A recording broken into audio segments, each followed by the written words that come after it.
First of all, Mr. Vice President, it looks like one of us has learned the lessons of the past and one of us hasn't. Let me begin by telling you, let me just start out by answering that question. My immigration plan would also fix the broken legal immigration system, because we do have a problem with that.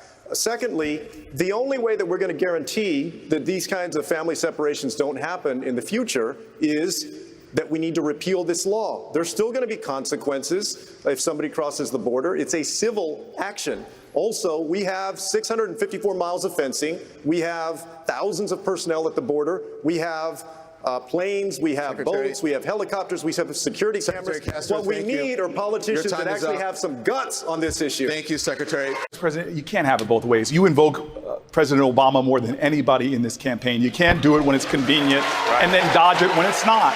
And the second thing, and this really irks me, because I heard the Vice President say that, if you got a PhD, you can come right into this country. Well, that's playing into what the Republicans want, to pit some immigrants against other immigrants. That's right. I didn't hear your response when the issue came up of all those deportations. You were Vice President of the United States. I didn't hear whether you tried to stop them or not, using your power, your influence in the White House. Did you think it was a good idea, or do you think it was something that needed to be stopped? Mr. The Vice President came along. I don't hear an answer from the Vice President. I'm confused. I asked the Vice President point blank, did he use his power to stop those deportations? He went right around the question. Mr. Vice President, you want to be President of the United States. You need to be able to answer the tough questions. I guarantee you, if you're debating Donald Trump, he's not going to let you off the hook. So did you say those deportations were a good idea? Or did you go to the president and say, this is a mistake, we shouldn't do it? Which one? Many examples to cite, but she put over 1,500 people in jail for marijuana violations and then laughed about it when she was asked if she ever smoked marijuana. She blocked evidence.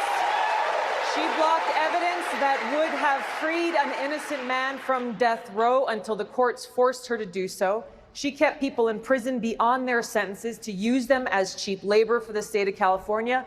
And she fought to keep cash bail system in place that impacts poor people in the worst kind of way.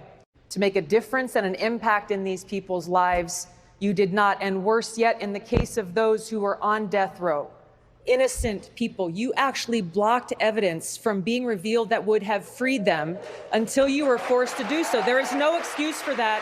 And the people who suffered under your reign as prosecutor, you owe them an apology. Look, these deadlines are set by science. Mr. Vice President, your argument is not with me, it's with science. And unfortunately, your plan is just too late. The science tells us we have to get off coal in 10 years. Yes. Your plan does not do that. We have to have off of fossil fuels in our electrical grid in 15. Your plan simply does not do that. I've heard you say that we need a realistic plan. Here's what I believe. No, I didn't say that. Here's what I believe. I believe that survival is realistic, and that's the kind of plan we need, and that's the kind I have. We cannot work it out. We cannot work this out. The time is up. Our house is on fire. We have to stop using coal in 10 years, and we need a president to do it or it won't get done. Get off coal, save this country and the planet. That's what I'm for. Senator Harris, your response? And trust around the world by saying, you know, we might be the first ones to use a nuclear weapon. That puts the entire world at risk and puts us at risk right in the middle of this.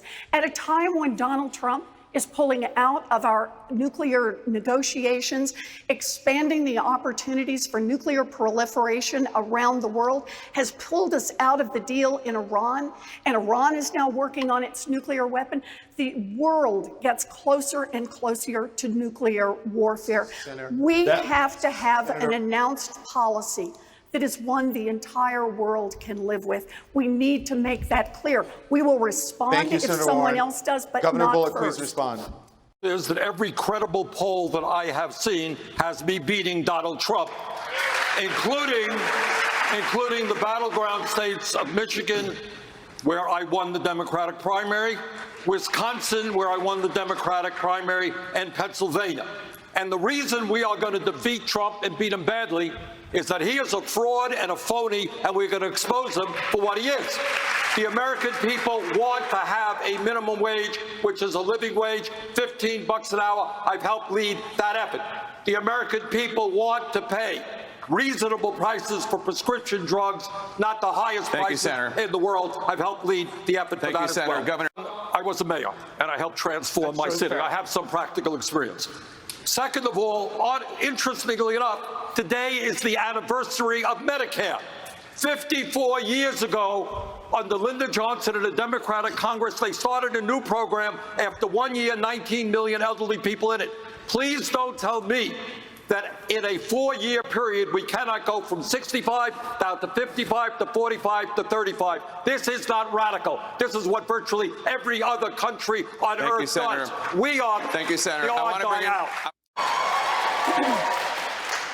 Right now, we have a dysfunctional health care system, 87 million uninsured or underinsured, $500,000 Americans every year going bankrupt because of medical bills, 30,000 people dying while the healthcare industry makes tens of billions of dollars in profit. 5 minutes away from here, John, is a country. It's called Canada. They guarantee healthcare to every man, woman, and child as a human right. They spend half of what we spend. And by the way, when you end up in a hospital in Canada, you come out with no bill at all. Healthcare is a human right, not a privilege. I believe that. I will fight for that. Thank you, Senator. The fact of the matter is, tens of millions of people lose their health insurance every single year when they change jobs, or when their employer changes that insurance. If you want stability in the healthcare system, if you want a system which gives you freedom of choice with regard to doctor or hospital, which is a system which will not bankrupt you, the answer is to get rid of the profiteering of the drug companies and the insurance companies, move to Medicare for all. Everybody goes to all the trouble of running for president of the United States just to talk about what we really can't do and shouldn't fight for. Our biggest problem in Washington is corruption. It is giant corporations that have taken our government and that are holding it by the throat.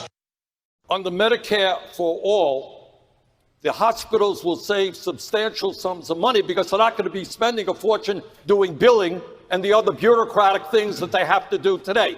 Second of all, maybe you did that and made money off of health care, but our job is to run a nonprofit health care system.